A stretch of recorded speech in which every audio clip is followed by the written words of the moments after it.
Woohoo! I like it. That's planning on our part.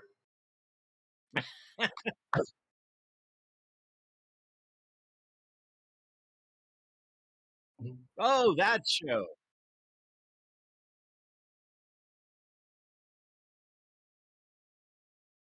Woohoo! I like it. That's planning on our part.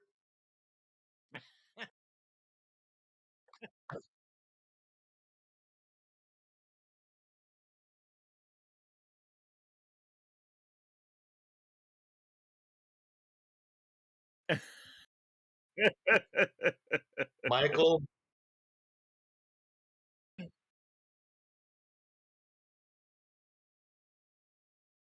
Oh no.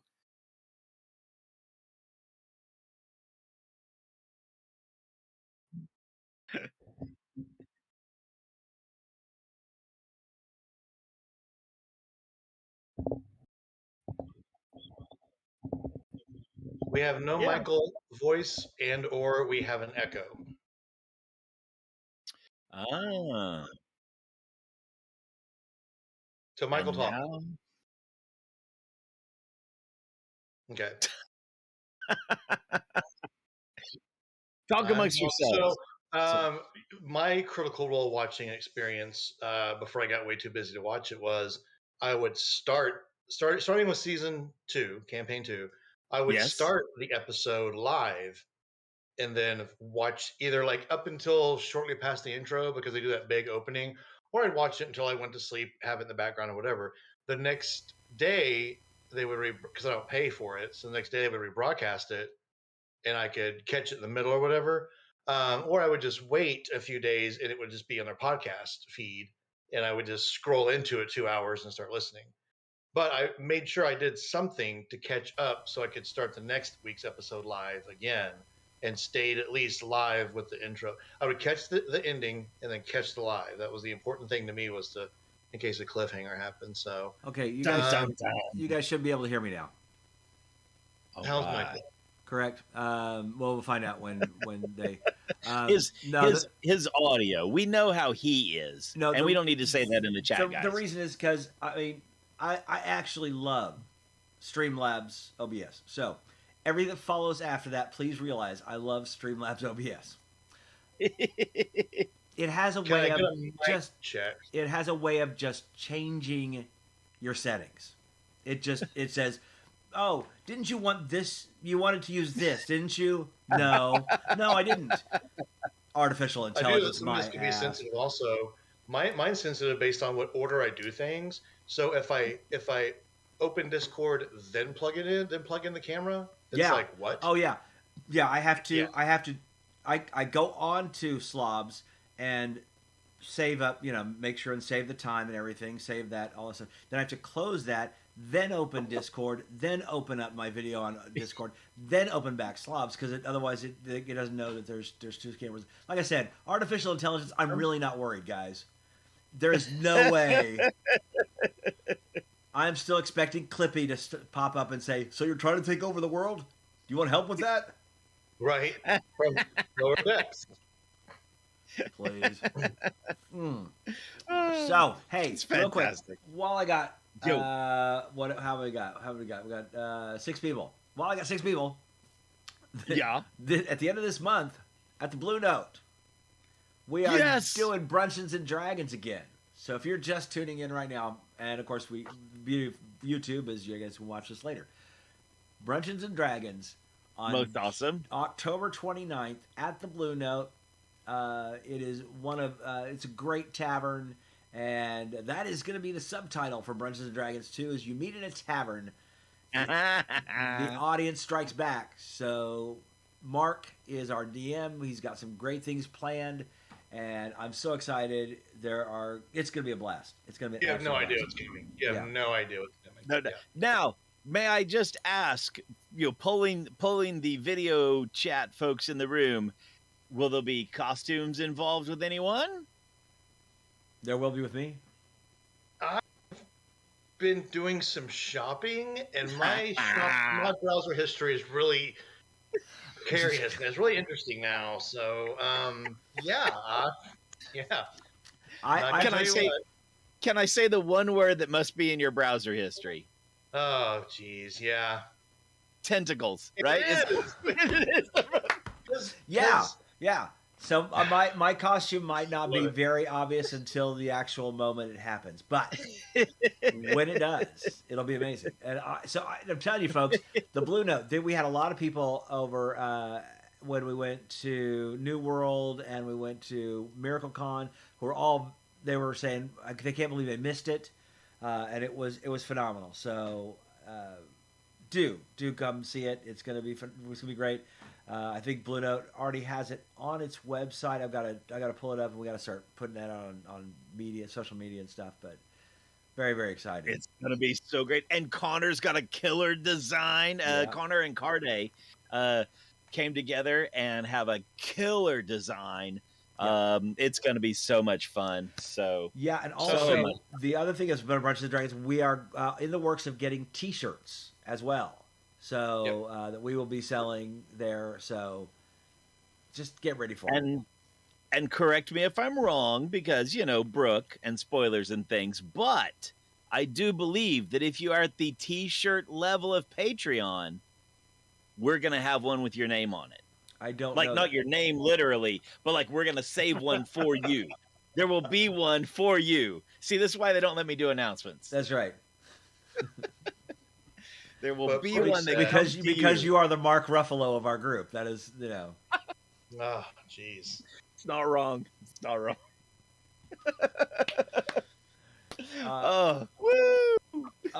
So great to be here. 2 weeks ago, boy, I tell you, 2 weeks ago, just in case you're wondering why all of a sudden we didn't have one 2 weeks ago, I had just gotten off of the membership drive.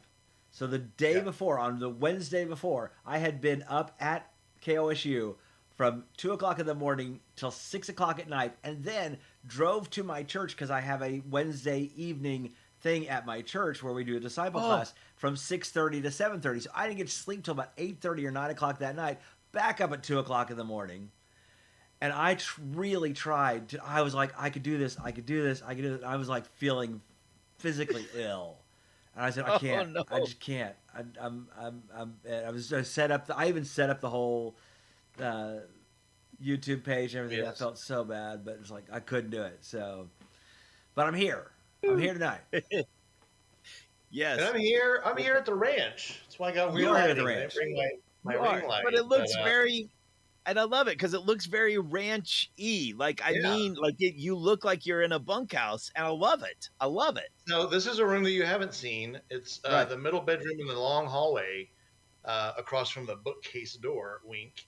And because there's just a lot going on in the front room. We literally just pulled in like 10 minutes before the show started. But so we're house sitting for the in-laws again out on the ranch, and that painting right there, this painting.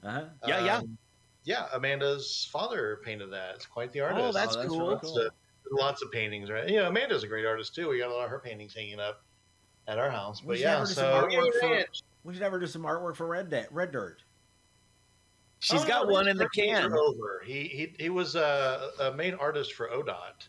Oh, cool. So when you're driving on the highway and you see like the Chisholm Trail sign, like I think he designed that. Oh, really? So that's cool. Pretty big deal, yeah. I don't know. I was actually thinking a few days ago. It's like, man, I'd love to see him like draw a dragon, just like a neck and a head looking at you. What would he do with that? But well, I'll talk to him. Maybe I'll buy him a really nice art set for Christmas. Yeah. And mostly greens. Inspiration. Yeah. Pull him back in. That'd be awesome. Don Mills, patron, says that how about a shirt with Bradley from Mr. Zavichix on the front and Buster on the back? Then it could be business up front and party in the back. Yes. So. By the way, our Patreon tiers who get the mini, those have arrived, and we have kobolds putting them in boxes, and they're going to go out and those of you know it's Brad because that's what you guys voted on, that tier. They voted on Brad overwhelmingly, and it looks so good. I am so excited to have those going out to you guys. It is phenomenal. It's so good. Benefits for being a patron. Who knew? Woo! That's right. And so to all of our patrons who stuck with us, I know we kind of hit a thing, and we're just now catching. And we are catching up. I mean, it just unfortunately stuff happened, and we finally got things back under control, and very excited. So come and join us at patreon.com/reddirtdnd. We're very excited about all the stuff going on there. All right. The Pathfinder goblins should not run the warehouse. The kobold goblins, or the kobold warehouse, those guys know how to get stuff done. That's right. You guys ready for some trivia? Trivia. Do it. Woo! Let's do it, guys. Trivia. I think we got enough here. We got 7 watching right now. Okay. And I see Andrew's in there. Curtis, you're in there. Don. Germs. You know who we don't have yet? We don't have Ruffles. Yeah, we don't have Aiden either. Mark is at the top of the leaderboard with 5, and Curtis and Germs are both at 2, right underneath. Yeah, so this could be. Yeah, he could rage at the sky. Germs could take over this if he wanted to. Here we go. So, in Magic and Miscellany, the spell Prayer of Healing can target a maximum of how many creatures? The spell Prayer of Healing can target a maximum of how many creatures?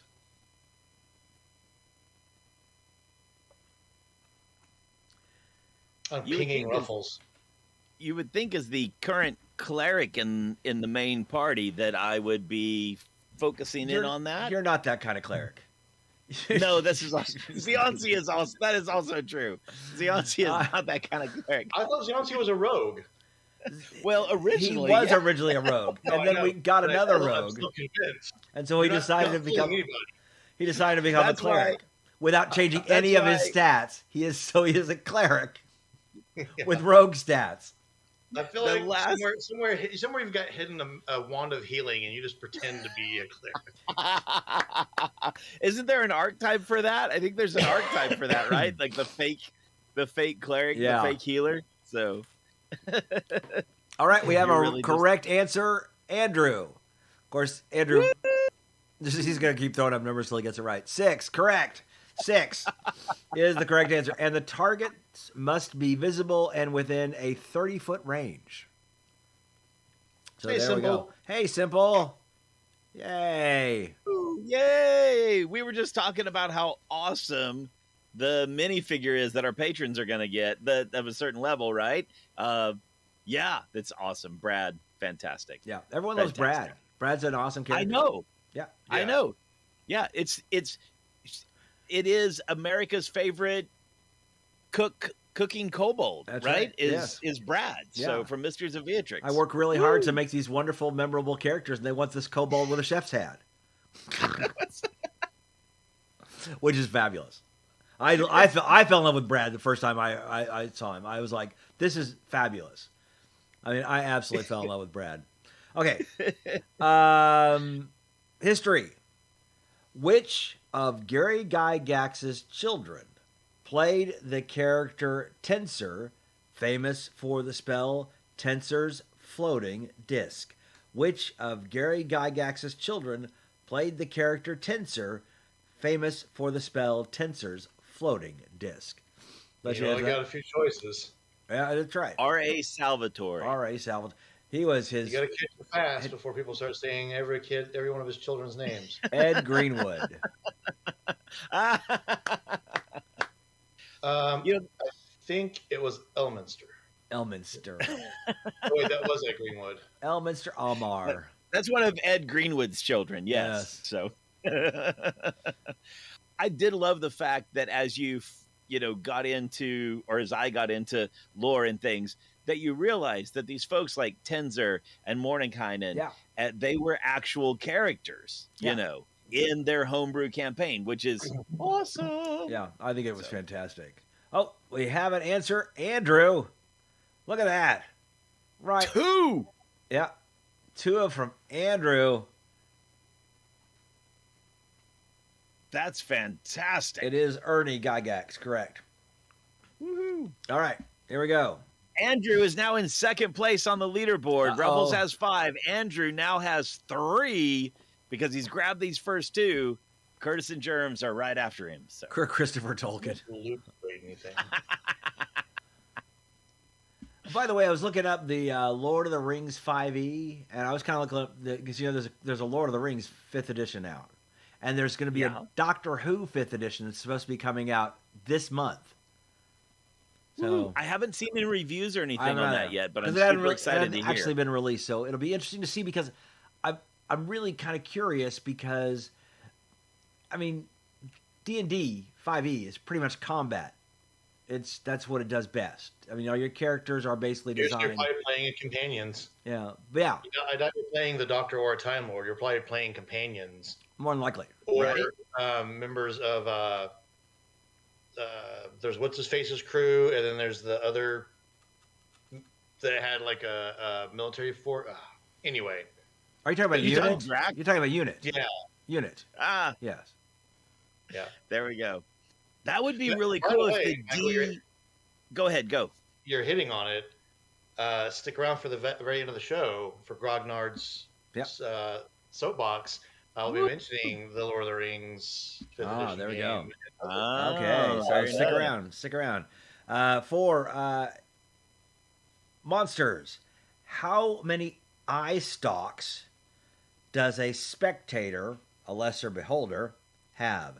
How many eye stalks does a spectator, a lesser beholder, have? And do you think he feels like shame for that? I was like, I don't have as many as a you know. You tell me as a stalk envy? We don't stalk shame. I don't know. Eye stalk shame. We don't eye shame. Eye shame is something that Apple does. Eye shame. Oh, very good. That was quick. Woo! Goodness, simple. Right up there. Simple. 4. Booyah! There we go. You know, Curtis, I used to mention I want to play Dalek. I actually had Daleks. You can find a 5th edition Dalek. When my Saturday night group went into Barrier Peaks, which of course, spoiler, it's a UFO. I had what? This 45-year-old module you're going to tell me is a UFO? That's right. Spoiler. There's UFOs. It is a big UFO that you go to, which they didn't know about, which was really cool because they're kids. So they didn't know it. They didn't know this was going to happen, and so they were real excited. But anyway, they go further and further in, and at one point I have them like Daleks come out and start attacking them. They actually fought Daleks. It was really, really cool. So that's awesome. What alignment do you think Daleks are? Oh, lawful evil. 100%. Without a doubt. They're Nazis. They're Nazis. They're pepper pot Nazis. Space Nazis. But the Cybermen will come in and tell you that there is no alignment. Yeah, that's why they're inferior. I would say that Cybermen are neutral evil. Here Interesting. What is this one? Pink. Sure. In the hidden adventures. In the hidden shrine of Tomoa-chan, the Omens and the Mayeks are inspired by what real life indigenous cultures? That's misspelled, but yeah. It says are inspired, but what real life? And that's not correct. So in the hidden shrine of Tomoa-chan, the Omens and Mayaks are inspired by what real life indigenous cultures? The Omens and the Mayaks. You know, Omens show up in 2 or 3 different modules.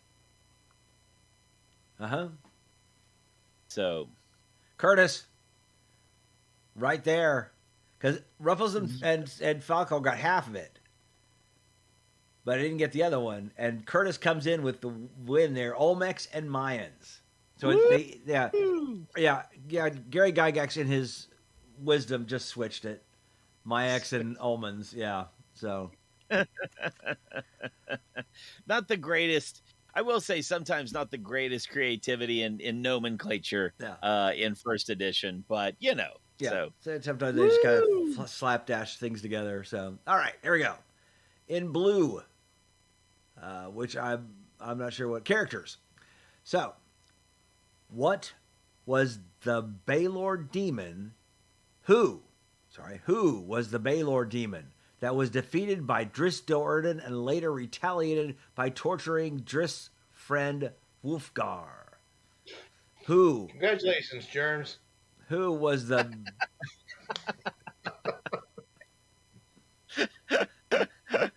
He hasn't answered yet, but he's screaming it as he types right now. He knew it. He was probably jeoparding that thing. He probably knew before you finished the question. Who was the Baylor demon that was defeated by Driss Do'Urden and later retaliated by torturing Driss' friend Wulfgar? I knew it. I mean, I remember that happening. I couldn't tell you his name. So if you don't know his name, I mean, it was. Look, Andrew got it. Yep. And spelled correctly. Yep. Whoa. Oh no, he didn't spell it correctly. I'm sorry. Close. It's 2 R's and 1 U. Oh, we can't count it then. Lauren Bulbert. Okay. I think totally worth it. There are some great answers going. Keep going, guys. There are some great answers. I'm not going to repeat them, but those are great answers. Curtis, Ruffles, I love you guys. That's all I got to say. Yeah. Okay. Finally, cosmology. Is this the final question? This is it. All right. Final question. How are we doing? Where are we at, Brooke? We're doing great. Andrew's gotten 3 right. Simple's gotten 1, and Curtis has gotten 1. What's the total? And so let me go over and jump back on our other toast. So Andrew and Ruffles are now tied at the top of the leaderboard with 5. All right. Here we go. Dun, dun, dun. In cosmology, here we go. In Faerun, what is the name for the anonymous group that rules the nation of Amn? A-M-N. In Faerun, what is the name for the anonymous group that rules the nation of Amn? Possibly pronounced Amn. If you play Baldur's Gate 2, you should know this. There were songs. It is, yeah. Chants and songs about it. Yep. If you're playing Baldur's Gate 3 and you're loving it and you never played 1 and 2, I highly, highly recommend it. It's more old school gaming style. The graphics are a little lackluster in comparison because of the time, but man, it was a great story. It's just on par with 3. It's good stuff. Yeah, do you have to go back to 1 to go to 2? Like, should you do it in that order for story purposes, or could you enjoy 2 alone by itself? Familiarity. They came out so close to each other. There was a lot of familiarity. So it just benefits the immersion. I don't know. I don't know. Brilliant. Run through the vowels, A-E-I-O-U, right? Or other chants. And sometimes why? Yeah. O-E-O-E-O. Oh, wow. There was a band that did a song called A-E-I-O-U and sometimes why. A song called A-E-I. What was that name of that band? It was the Gregorian monks of Santo Domingo. No, in the 80s. It was OEOEO. It was Jungle Love. It was OEOEO. Yeah. No. It actually said A-E-I-O-U and sometimes why. Okay. Andrew got it correct the second time, but I would have counted the first one too. I understand the fingers don't always work when you're doing the Council of 6. Let down your hair. It is the Council of 6. Very good. I have a trivia question for Brooke. I'm paying attention, yes. Oh, look at that. Oh, yes. Yes. Axes and Allies, the Mega Edition. To the right of me, to the left of me. Oh, yes. Into the Valley of Death Road, the 600. Right? Yeah, there you go. Candace to the left of me, Candace to the right of me. the Light Brigade. Woo, which, by the way, going to put on my English teacher hat. Right? There you go. if you have to, you have to be English teachery a little bit, right? But that cannons to the left of me, cannons to the right of me, into the valley of death, rode the 600. That's the rhythm of a horse, of a charging, of a galloping horse. That's Nice. cool. So, yeah, And yeah. Michael, you might recognize that from a very tense episode of Deep Space Nine, when they were on the Defiant charging in the battle to take the station back. Miles and O'Brien started saying it back and forth in tandem, and Nog was like, "I don't know what you're saying, but stop." Yeah, it's just a poem. Yeah, and it's the one of the things, and this goes all the way back to Gene Roddenberry's original series that they would quote classic poetry and. Oh yeah, I mean, the names of the episodes were like epic poems themselves. Yeah. I mean, he wanted this to be an epic story of space travel, and I mean, going back to the Sumerian of Gilgamesh and that kind of thing, and the Norse explorers. I mean, it was okay. So what are we going to talk about? Oh, hey, do we have top three? What's that? Do we do the top three? We do have a top three. Oh. Our top three. Now, here's the thing, folks. The reason I was thinking about this was because there's a lot of young people who are getting into being dungeon masters. And that's great. Because they're just getting, maybe they started when they were 12 or 13 years old, and now they are just starting to go and being a dungeon master. Especially, this is, for me, this is especially for those people that maybe have been playing for a while and have finally decided to take the reins and decided to become a dungeon master. What kind of suggestions would we give? And so our top three, let me pull out this real quick. And my pen, where's my pen? There we go. And so, do we want to roll for this? Yeah. Do we want to keep what we've been doing? We can roll. Get my Google up. Oh, I just lost my die. Okay. Do I have one here? No, I did not. Oh no. Okay, hold on.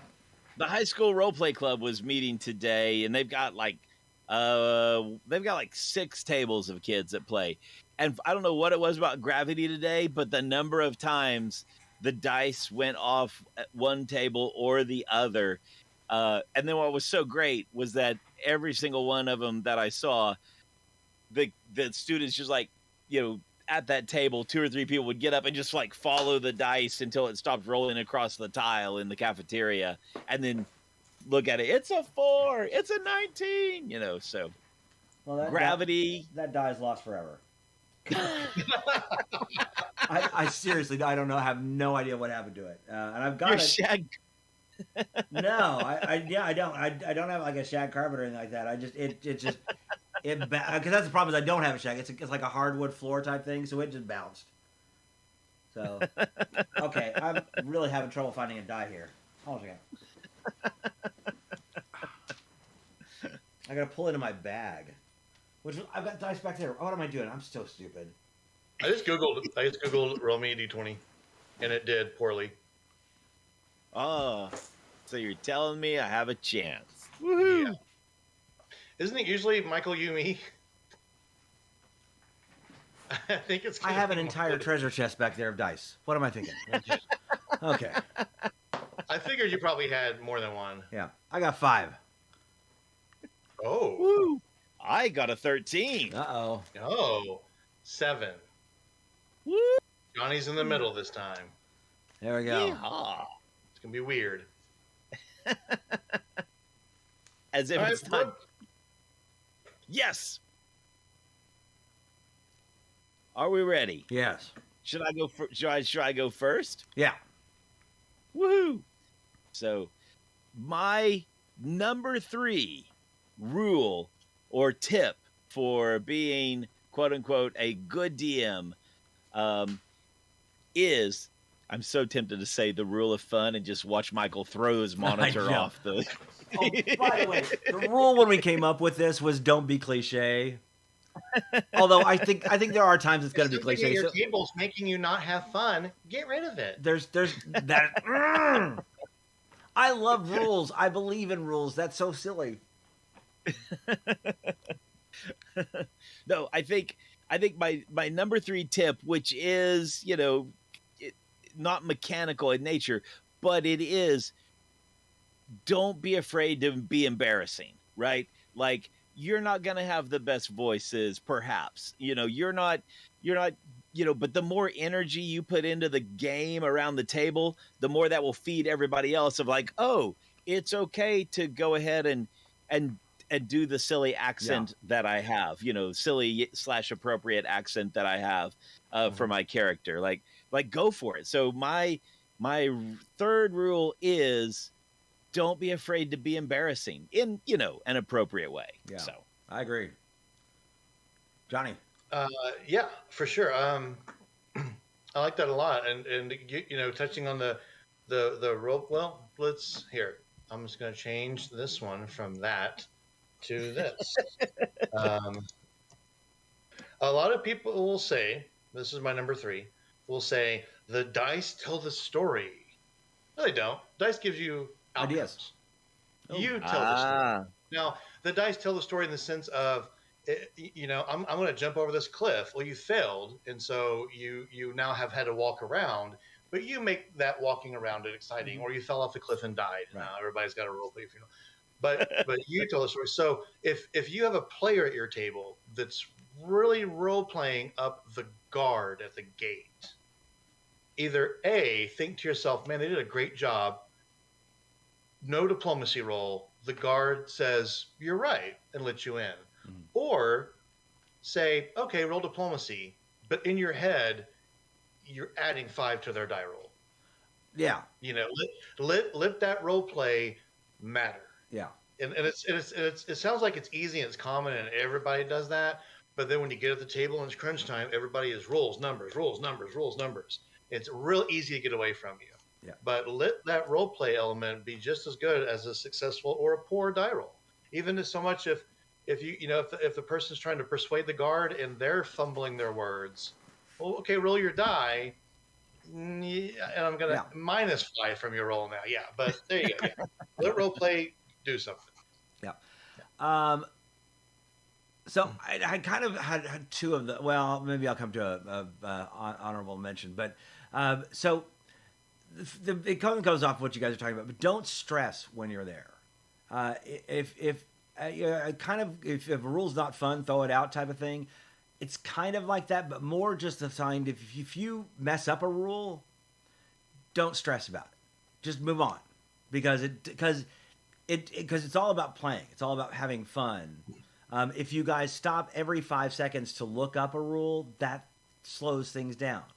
So don't stress about it. Just have fun. Let it move. If you feel like you need it, take your time and go ahead and look at it. But for the most part, have fun with it. Don't stress about everything, because it took me a long time to learn as a DM. I was always stressing about, I've got to make sure I get this in. I got to make sure I get this in, and it ruins the fun of playing the game. So, for sure.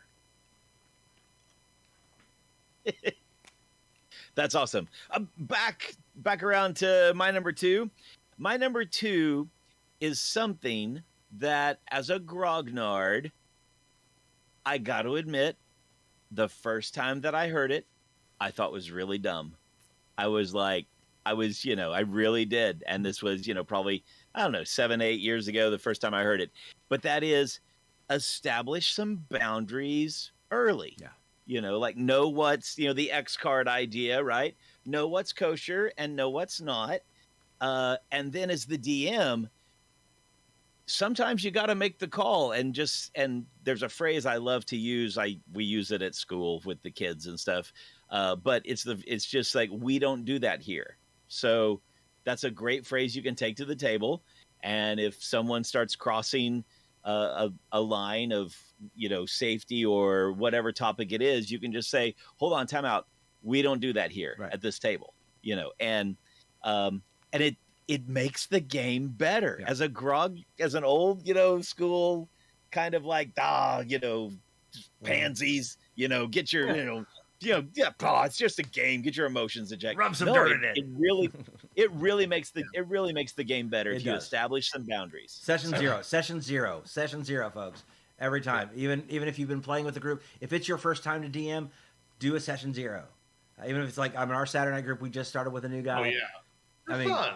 Yeah, have a session 0. It's a good idea. So I used to do a thing where I wouldn't let you couldn't show up to my game with a character. You came to my session 0, and we all made characters together. Yeah, we didn't do that on our Saturday night, but it's still because also we've been playing for 5 years, but still session 0 is a good idea. Anyway, Johnny. So touching on Brooks real fast, I have a list of topics for the grognard moment, the grognard and the X card. Not the way you think, but it is one of them. It's going to be one of them down the road. But my number 2 is go into the game already having changed something, and I don't necessarily mean story wise, and not in the moment, but just get really creative. So for example, there's all the spells in the book, okay, and then there's the Cobalt Press book of spells. Oh yeah, more spells. Or some of the spells are similar, but now they have a condition attached to them because they're a few levels higher or something. So make a spell that's like a cone of silence with a 3-round duration, and if your ally is, or if you cast it on yourself, it like heals 5 points. I mean, just because what's that going to hurt? Nothing. But people are going to be like, oh, this is cool, or whatever, or just take a spell that exists and throw a little element of something, or make a magic item that. I've seen so many people like, I want to award a magic item, and I looked through every page in all the books and couldn't find something. And I'm like, what do you want it to do? I know. Make it up. You got a spell, you got an item, put them together. Give it charges, hand it over, And don't give them a button that kills dragons, but make it something that'll they'll appreciate and they won't abuse, that benefits everybody. So make something up, add yourself, add to the game that you're running. Michael? Hold on a second. I just thought a new honorable mention. I have an honorable mention. He's making something up right now. I'm making up more. Okay, so this one's gonna piss off a lot of people. Don't care. I'm ready. And it's because Johnny, you're the one that I figured is gonna get mad about this one. Ready? Yeah. New Dungeon Masters. Get a pre-written adventure. Absolutely. 100%. I know because you pick up the DM's guide. The DM's guide tells you how you can make this world and this cosmos and these gods and this money and do all. I mean, you could put all this world together, folks. The ones who are doing that have been playing this game for a very long time, and they understand how an adventure works. And they understand how an adventure works because they've been doing the pre-written adventures first. So don't start out creating. I mean, if you've got the mind to do it, that's fantastic. My son, right now, he can create a world amazing. But he started out doing the Adventures League's modules, and he started out doing the Adventure Path from Wizards of the Coast. So, yeah, if you go, I want a DM, great, and you don't even have to do a Wizards of the Coast one. There's Cobalt Press ones. There's go to DM's Guild. There's a list a mile long of adventures that you can run. Go to the dungeon craft stuff, but yeah, I just think pre-written stuff, because that way you can learn the style, and it frees you up to be as inventive as you can, because it's all written there on the piece of paper. If you guys have gone off on a tangent, you can always come back to the paper whenever you need to. So you pissed me off, Michael. Way to go. Now, my he had to admit is, you were if right. you've been a player for 10 years, start off with an adventure, and if you get like 10 sessions into this adventure and go, man, they really seem like they want like cave exploration. They keep mentioning it. Take off. Go. You can always bring them back. You can always bring. That's what I'm saying. You've got the written material, because that's the problem with something you're kind of creating on your own. If you're not really experienced at it, is bringing them back to something that you want to do is harder. But take them to the caves. Do a side quest. Yeah, for sure. 100%. And a great source also is, I mean, if you really want to throw your players off, especially the players who are more seasoned than you might be, is grab a third-party written adventure. Yeah. Don't throw Raven at them for the 5th time. Don't make it a first time for everyone, because a lot of D&D players haven't played any of like the Cobalt Press stuff, etc. Well, and that's what our Saturday night group is. We have a new one, and I told Noah, I said, why don't you run us through Empire of the Ghouls from Cobalt Press? I started reading it because I was going to think about running Saturday night, but then I was like, nah, I don't want to really do that one. So I'm like, no one's run through this. We've never done anything like this before. So he's having a blast. We're having a blast. It's fantastic. So anyway, Brooke, number one. Or honorable mention first. My honorable mention, we are right there. I wrote down Steel from the pre-writtens, you know? Yes. And so there you go. Even right? if you are doing a pre-written. Right. This is true. That's fantastic. Broad in Avernus. Yeah. My number one, and this might be one of those that rubs people the wrong way. My number one rule for all DMs, not just new DMs, my number one rule is it's not your game. Oh, yeah. It's the player's story, not yours. No, you're right. You are absolutely right. And that's like, what? That's my clickbait title. Do not bring your novel to the table and try to beta test it in the form of a game. Yeah. Also true. It will not work. Johnny. All right. My honorable mention is, and hopefully this never comes up as an issue at your table on your side or the other side of the screen, but lose.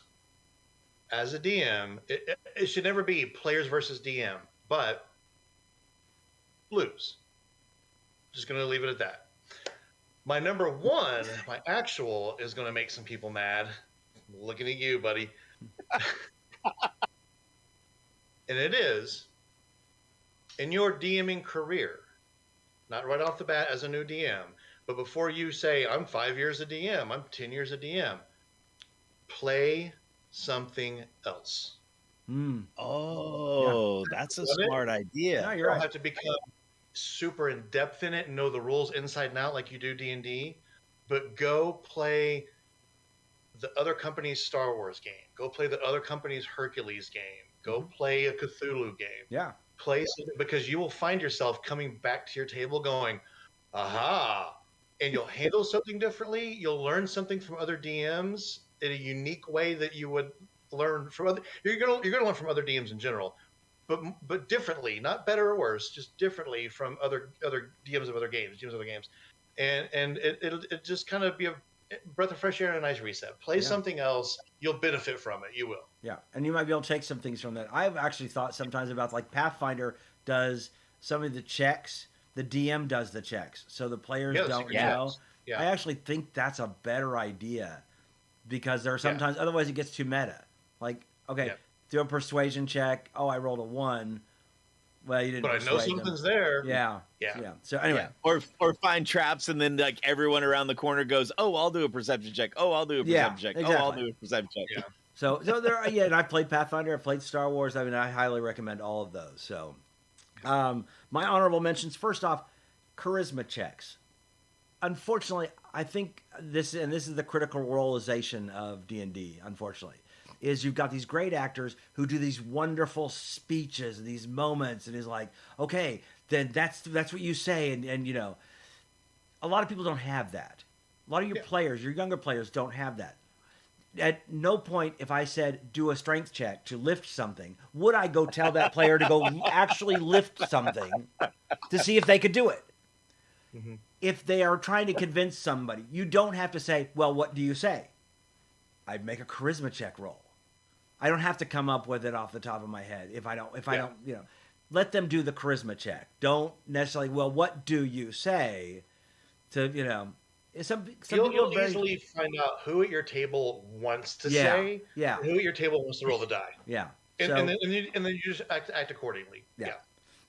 Also, honorable mention, because we were talking about magic items, don't give too many magic items. How many times have I ruined my game because by 6th level they're already 20th level in just magic items? That's what I love about running old school Drow and the Underdark type of campaigns, because you walk at the minute you hit the surface and the sun comes up. Yeah, it's all gone. Yeah. Unless but, somebody, be a little conservative in your magic items. I know you want to give your players magic items because you love them as players. Yeah. Just realize. Okay. My number magic items they're going to need. Yeah. realize what they are. Yeah. Which, by the way, is something that I know Michael's trying to get to his number one. No. Which, by the way, is something that pre-written adventures do. They know that 3 rooms from now, they're going to need a silent spell. Right. And so what do you find? A scroll of silence, or whatever. Or a cap of water breathing. There's water coming out. Yeah. And also don't be afraid to give magic items too. So on the other side of that, there is kind of a fine balance because I've been in some games where like I've not had a magic item ever. I'm like 8th level and I've got a dagger. Oh, my favorite is you hit the monster. Is that sword magical? Is your weapon magical? Yeah. And the answer is no, because you don't give out. You never gave me a magic item. you know that. I've seen that happen so many times. Yeah. So just by level 3, everybody should have a +1 weapon. Yeah. Be aware. Be aware. There is a fine line. Don't give them too many, but also do make sure you do give magic items because they're fun. And the number one is basically kind of based off of yours, Johnny, on the honorable mention. It's lose. Because here's the thing. When you were a player, and this again to the new DMs, when you're a player, if you lost a battle, that meant you died. Not good. So you try to win. You work hard. You look at all your skills. You look at all your spells. You look at all the things you have to make sure that you win the battle. When you're a DM, you're gonna lose the battle. You're gonna lose almost all your battles because if you don't lose your battles, then you've just killed all your characters. And let me tell you, there's nothing worse than killing your characters. A TPK, although everyone talks about it, and it's always memorable, it is the worst feeling as a dungeon master. Because you feel like you failed. And in essence, you kind of did. You killed everyone off when you really probably shouldn't have. So realize that when you get into battle, every battle, whether it's the 1st level battle or the 20th level battle, you're probably going to lose. And be okay with that. Because I've known some DMs who get a little bit, well, I can't believe they just threw that thing at me. Well, they're trying to win, and you are actually the bad guy. I mean, you're the DM is not the bad guy. The DM is not the bad guy. But you're playing characters that are. And in a good... I like how Simple is calling out Andrew in the chat. Listen to Michael.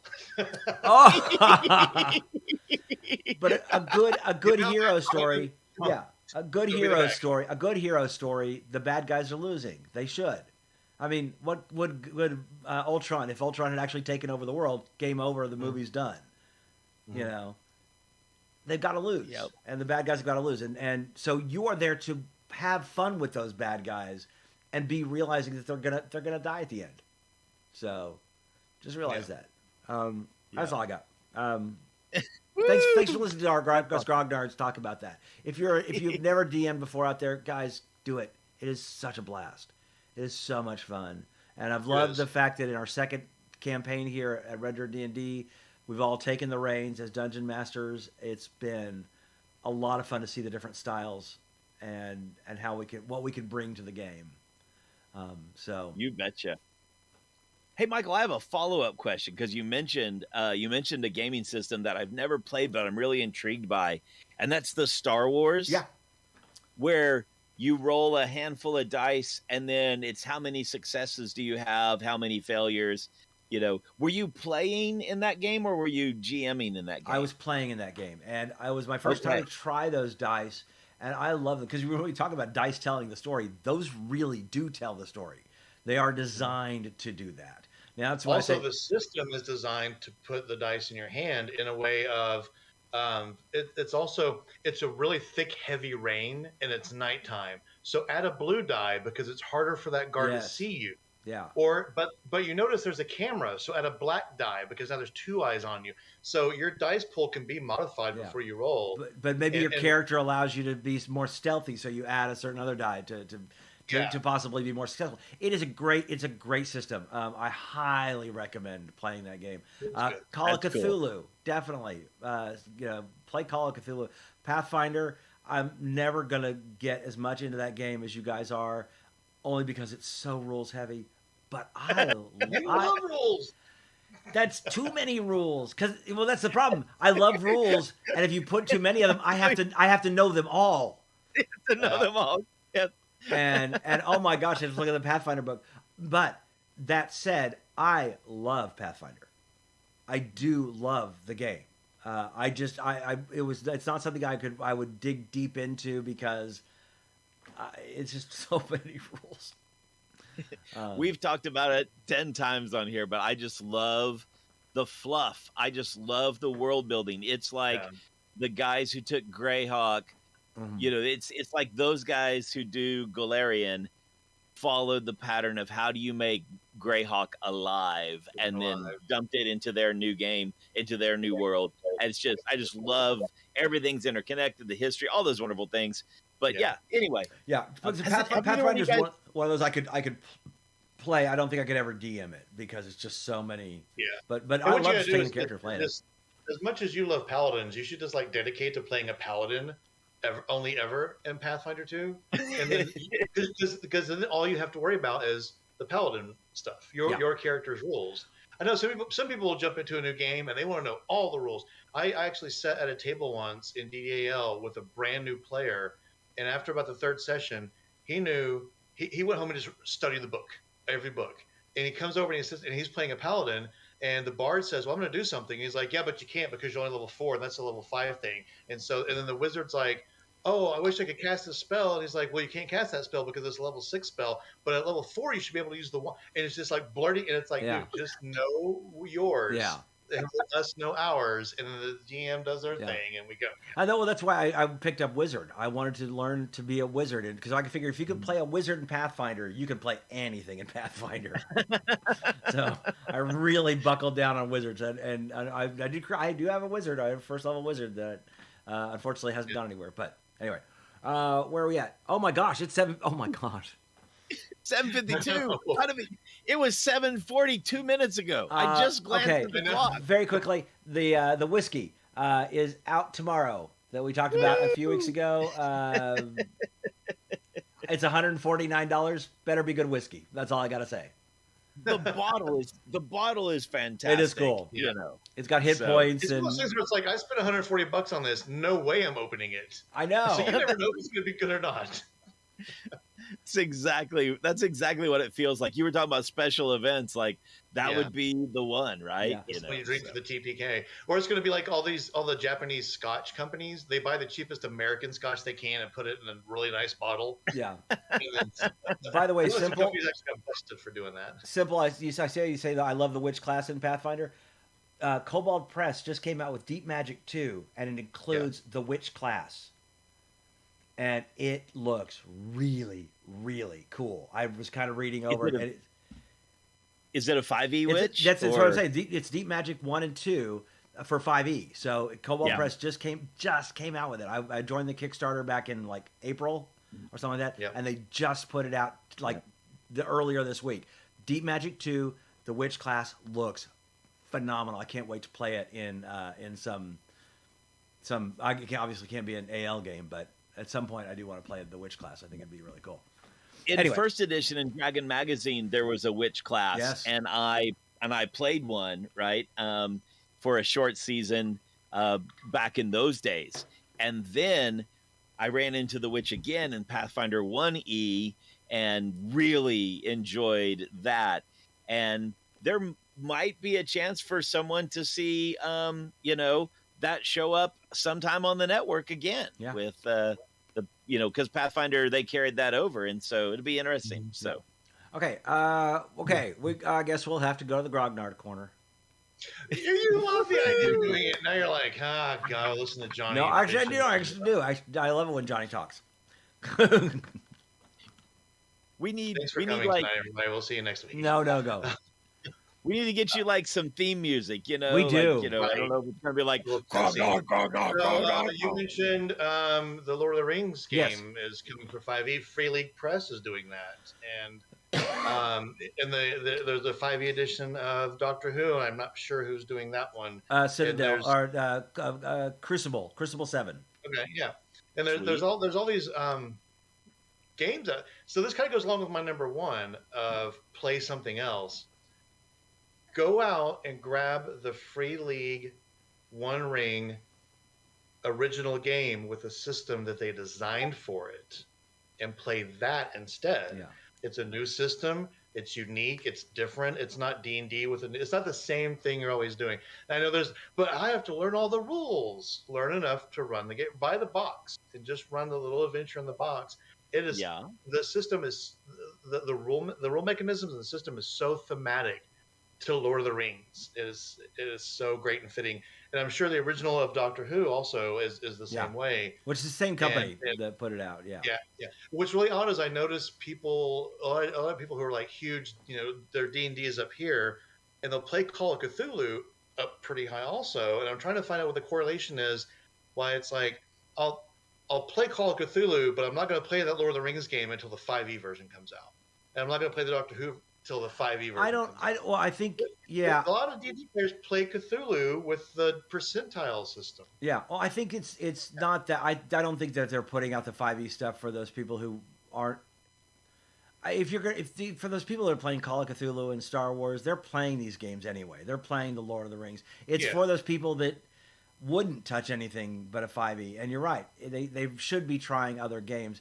Because but they're missing out. Yeah.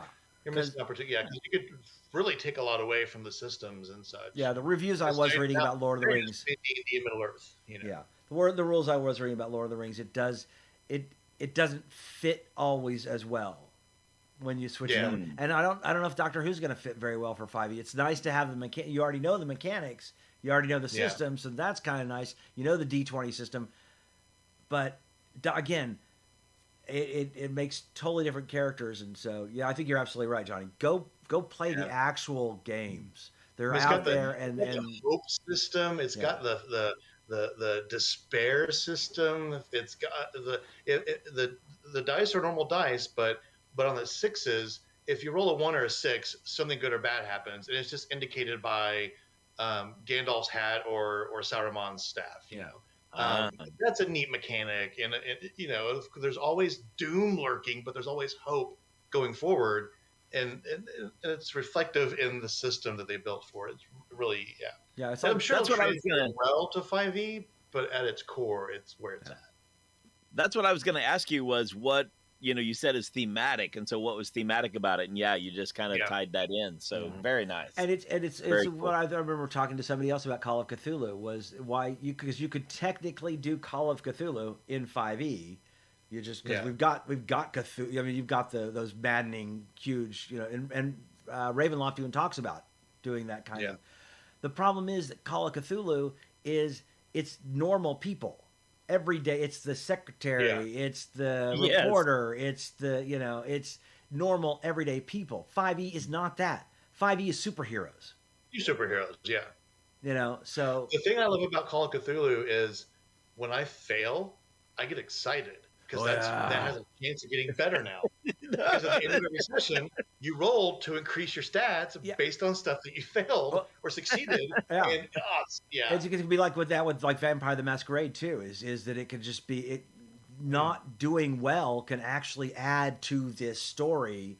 The merit and flaw system. I wish every game had the merit and flaw system that Vampire the Masquerade had. So go play these games. I think that's the biggest advice that we would give.